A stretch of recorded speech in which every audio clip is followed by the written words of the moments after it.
భయ్యా నువ్వు network analysis subject కి ప్రిపేర్ అవుతున్నావా గేట్ ఎగ్జామ్ కి? అయితే నేను చెప్పే ఈ 3 మిస్టేక్స్ ని నువ్వు ఖచ్చితంగా అవాయిడ్ చేయాలి. ముఖ్యంగా లాస్ట్ మిస్టేక్ నెంబర్ 1 ఏంటంటే అందరూ ప్రిపరేషన్ టైంలో కాన్సెప్ట్ క్లారిటీ లేకుండానే పెద్ద పెద్ద సర్క్యూట్స్ ని సాల్వ్ చేసేస్తూ ఉంటారు.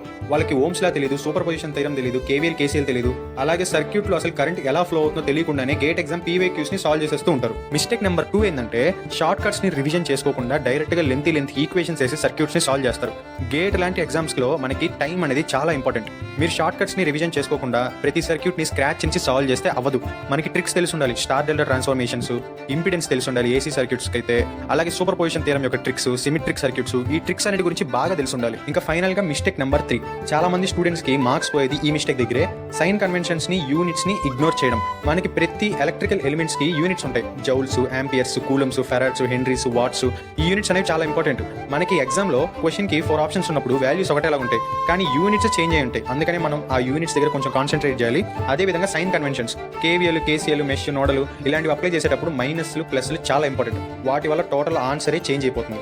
అర్థమైంది కదా? ఈ 3 మిస్టేక్స్ ని కనుక మీరే అవాయిడ్ చేస్తే నెట్వర్క్ అనాలిసిస్ లో మీకు 10/10 మార్క్స్ ఖచ్చితంగా వస్తాయి. ఇక్కడ దాకా చూస్తుంటే వీడియో లైక్ చేయండి. మీ ఫ్రెండ్స్ ఎవరైతే ఈ సబ్జెక్ట్ కి ప్రిపేర్ అవుతున్నారో వాళ్ళకి వీడియో షేర్ చేయండి. మన ఛానల్ ని సబ్స్క్రైబ్ చేసుకోండి.